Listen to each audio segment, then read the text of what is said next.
Բարև ձեզ, դուք դիտում եք Հրապարակ TV-ն, ես Հայկա Ալոյանն եմ։ Այսօր մեր տաղավարում հյուրընկալել ենք Հայակվի անդամ, բանասիրական գիտությունների դոկտոր, հրապարակախոս արձակագիր Լիլիթ Արզումանյանին։ Տիկին Արզումանյան, շնորհակալություն մեզ հյուրընկալվելու համար։ Ես եմ շնորհակալ։ Նիկոլ Փաշինյանը Փաշազադեի հայ առաքելական Սուրբ եկեղեցուն ուղված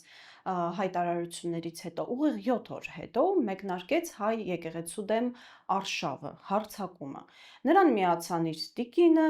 քաղաքական թիմակիցները եւ ինչպես տեսնում ենք Փաշինյանների համար սովորական դարձած գործընթացում ու անցան նաեւ այս դեպքում անցան բոլոր կարմիր գծերը։ Տիկին Արզումանյան, եկեղեցու դեմ արշավը պայմանավորված է դրսից երրորդ ուժերի կողմից հրահանգված հրահանգներով, թե այստեղ ուրիշ խնդիրներ էլ է փորձում լուծել Փաշինյանը։ Նախ ասեմ, որ այս գերտխուր իրականության մեջ ես դադարել եմ շատ բան հասկանալուց։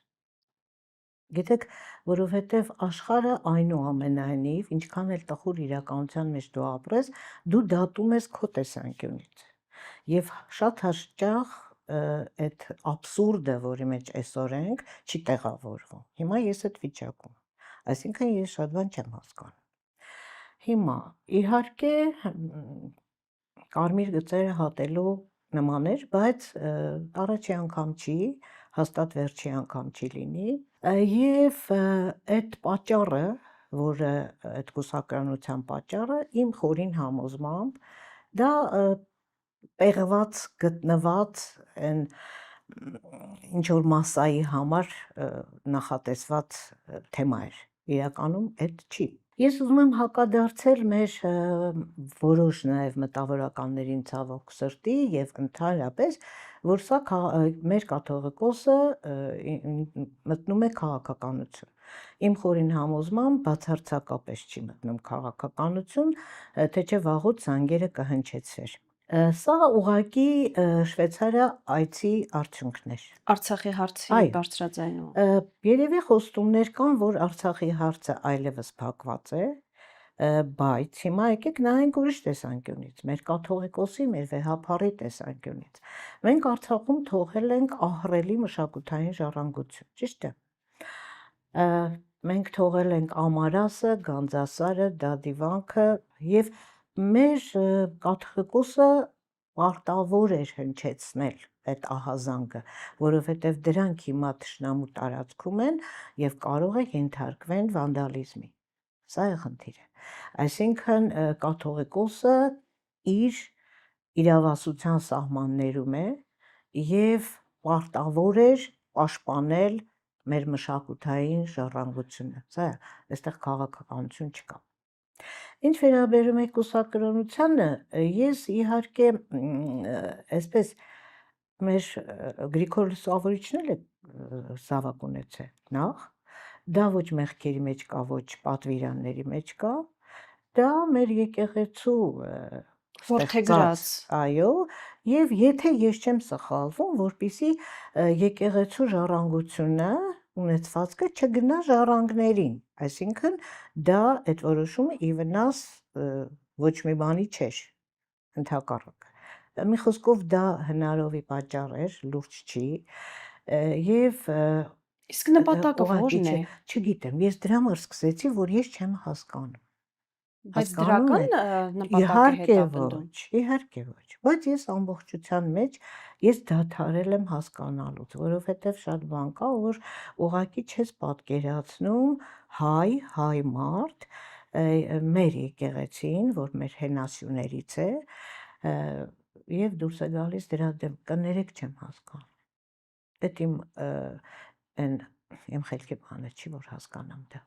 Տիկին Արզումանյան, իսկ մտավորականության արձագանքը ինչ տպավորություններ կամ ինչ զգացումներ է ձեզ մոտ առաջացնում։ Այն էր ինչ որ ակնկալում եք ոչ իհարկե, բայց գիտեք ինչը մտավորականությունը գլխատվեց դեռևս ԼՏՊ-ի ժամանակ։ Եկեք այսպես 88-ին, եթե ես հիմա նայում եմ մեր ժողովուրդը եւ 88-ը, մենք հենվում էինք մտավորականների խոսքի վրա, մտավորականներն էին հարթակում, բայց գլխատվեց մտավորականությունը ցավալիորեն։ Այսինքն մենք հիմա ունենք մի իրավիճակ, որի հիմքերը դրվել են 90-ականներին։ Այո, իհարկե։ Դա իհարկե ուրիշ թեմա է։ Տիկին Արզումանյանն արշավին, հակաեկեղեցական արշավին, նաև ջանասիրաբար միացել էր Նիկոլ Փաշինյանի երեխաների մայրը Աննա Հակոբյանը եւ շատ լուրջ մեղադրանքներ հնչեցրեց, չնայած տեղյակ չեմ ոստիկանություն արդյոք դիմել է թե ոչ, էլ մանկապիղծներ, էլ մաֆիոզներ։ Այս տիկինը նաև ձեռնարկել է կրթվել է նորաձև է արշավը, որը ինչպես հայտնի դարձանք, ֆինանսավորվում է իմ եւ ձեր վճարած հարկերի հաշվին, սակայն պարզվում է, որ նաև ռազմական գաղտնիք է, թե որքան գումար է ծախսվում այդ արշավի վրա։ Երբ որ հետևում եք հաղորդագրություններին, որ Աննա Հակոբյանը այստեղ, այնտեղ հանդիպում է, խորենացու ողբն է կարդում, ձեզ մոտ ընդհանուր առմամբ ի՞նչ տպավորություններ են առաջանում։ Սա իսկապես կրթվելու կամ կրթելու արշավ է, թե ավելի շատ նախընտրական Չէ, ոչ քարոզչություն։ մի բան էլ չի, լուրջ չի։ Լուրջ չի։ Այդ ոտից գլուխ ինձ համար абսուրդ է։ Ինձ համար абսուրդ է, որովհետև հենց վերնագիր ինչ է նշանակում կրթվելը նորաձև է։ Բայց հետաքրքիր մի բան ասեմ, ես կուզեմ անդրադառնալ այդ շրջանակներում, այդ գործընթացի ընթացքում ինչ-որ հեքիաթ է պատմվում, որ մի մարդ կա, ունի 3 երեխա, Սիսը, Մասիսը եւ ուրեմն Սևանը, Սիսն ու Մասիսը մեռնում են, մնում է Սևանը, եւ այդ մարդը ցավով ասում է, այ եթե Սիսը կենթանի լիներ, ես լավ կապրեի, եթե Մասիսը կենթանի լիներ, ես լավ կապրեի, եւ չի գնահատում Սևանին։ Այսինքն ինչ որ մի բան։ Ես ուղղակի կուզեի ասել այդ հեքիաթասացին հետեւյալը։ Եկեք նայենք իրականությանը ճիշտ։ Սիսն ու Մասիսը իրականում չեն մեռել։ Պարզապես քո դրկից հարևանը ներխուժել է քո տուն, սպանել է քո ծնողներին, բռնաբարել է քո կնոջը, խոշտանգել է քեզ ու գողացել է քո երեխաներին։ Ինչ պետք է անի այդ պարագայում նորմալ մարդը։ Կմխկտա եւ կերազի, որ ուշ թե շուտ այդ երեխաները իրենը կդառնան։ Մանավանդ որ չեն մեռել, կենթանի են, սիրուն, շքեղ։ Չէ, եթե մարդ է։ Այսինքն իրենք փորձում են սպանել մեր Հիմա մեջ այդ հակառակ դե հիմա եկեք սենց անենք, հիշենք մեր Հրանտ Մաթևոսյանին։ Նայեք դաշտում կենթանին արածումը 3 էին ձագին մորթել։ Հիմա այստեղ հարց է առաջանում, մենք են կենթանին ենք, թե մարդ ենք։ Սիսն ու Մասիսը մեր արյան մեջ է։ Հայ ժողովրդի արյան մեջ է։ Դա մեր կարոտն է, մեր ցավն է, մեր մռմուրն է, ինչ որտեղ մեր երազանքն է, ինչ որտեղ մեր վրեժն է։ Եվ եթե ոմանց թվում է, որ կարելի է այդ արյունը ծծել ու փոխարեն ինչ որ բան ներարկել, իրանք չարաչար սխալվում են, դա չի ստացվել։ Հա հիմա մի ինչ որ շրջան, ինչ որ մի հատվածի արյունը մի քիչ բախտորված է, բայց դա ոչինչ չի նշանակում։ Տիկին Արզումանյան այսօր առավոտյան Նիկոլ Փաշինյանը Եվ մեկնել է շատ կներեք, մի բան էլ ասեմ։ Ներկա Հայաստան, իրական Հայաստան, դրանք բոլոր անհետեցություններ են, լուրջ չեն եւ չի կարելի դրանց լուրջ նայել, որովհետեւ անարդյունք են, այ մեր պարուր Սևակը ինչ է ասում, ով պատմություն ունի նաեւ հիշողություն։ Բայց իրենք փորձում են մեզ համար ջնջել այդ Հայ պատմությունը, դա վտանգավոր ժողովուրդը չի։ չի դառնա դաշտում արածող կենթանին։ Հայ ժողովուրդը միս ու արյուն ունեցող դարերով, տառապանքով, դժվարությամբ, բազմաթիվ սխալներով ապրած մի ժողովուրդ է, եւ ոչ ոք երևի բարձրալից բացի չի կարող մեր դատավճիռը տա։ Այսինքն դուք համոզված եք այս շրջանը եւս անցողիկ շրջան է։ Իհարկե։ Ինձ այսօր ցավացնում է ոչ թե ով ինչ կասի, ոնց են անում, ինչ են անում, դա ինձ համար սարսափելի թեմա է դա ամենը։ Ցավացնող եւ սարսափելի։ Ինձ այսօր մտահոգում է մեր ժողովրդի բարոյական կերպարը։ Ընդհանրապես, հասկանում եք, շատ ենք աղավաղվել, չի կարելի։ Հասարակ բան ձեզ ասեմ, Facebook-ում անցյալ օրը, այդ ամենամեծ չարիքն է մեզ համար այսօր, Facebook-ը մի ընտանիքի մասին 7 տղա, մի աղջիկ, դաժան պայմաններում, դաժան։ 1200 հոգի ինչ որ նշան էր դրել եւ ամենացավալին մի կին գրում է, որ ինչպես այդքան երեխա բերեշար է։ Եվ ուրեմն մոտ 145 կին մոտավորապես հավանության նշաններ դրել։ Ցավալին էնա, որ այդ կանայք փոխանակ ամեն մեկը 1000 դրամ փոխանցեր, չեն հասկանում, որ վաղը մեր սահմանը պահողը այդ 7 տղաներն են։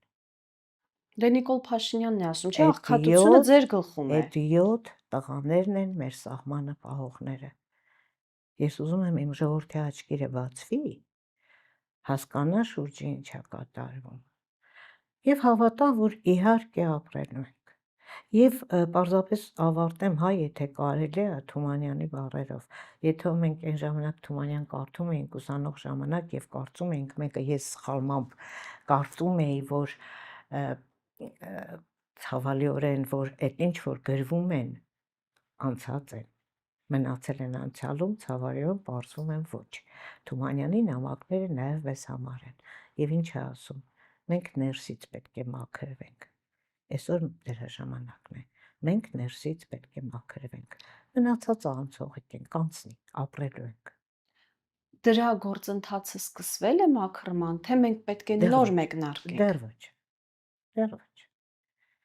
Ընդ որում շատ զարմանալի մի բան ասեմ, հա, գործընթացը սկսողն էլ է լինելու առաջի դեմք։ Չուզենալով Իհարկե։ այնպիսի գործողություններ Երբեմն հակադրությունն էլ չէ ծնում է իրականություն։ Այսինքն հենց Նիկոլ Փաշինյանն է սկիզբ դնելու մաքրման գործընթացին, Ես ուզենալով կամ չուզենալով։ Այո, չուզենալով իհարկե։ Բավականին լավատեսական նոտայի վրա ավարտեցինք մենք։ Ցավոք սրտի ես շատ ավելի տխուր եմ, քան այսօր խոսեցի։ Ցավոք սրտի մեր իրականությունը այդպիսին է։ Դեռևս ուրախանալու առիթներ չկան։ Այո։ Տիկին Արզումանյան, շնորհակալ եմ բովանդակալից եւ շատ հետաքրքիր զրույցի համար։ Հիշեցնեմ, այսօրվա մեր հյուրն էր բանասիրական գիտությունների դոկտոր, հրապարակախոս, արձակագիր, ՀԱԵԿՎ-ի անդամ Լիլիթ Արզումանյանը։ Ես Հայկ Ալոյանն եմ, դուք դիտում եք Հրապարակ TV-ն։ Հաջողություն։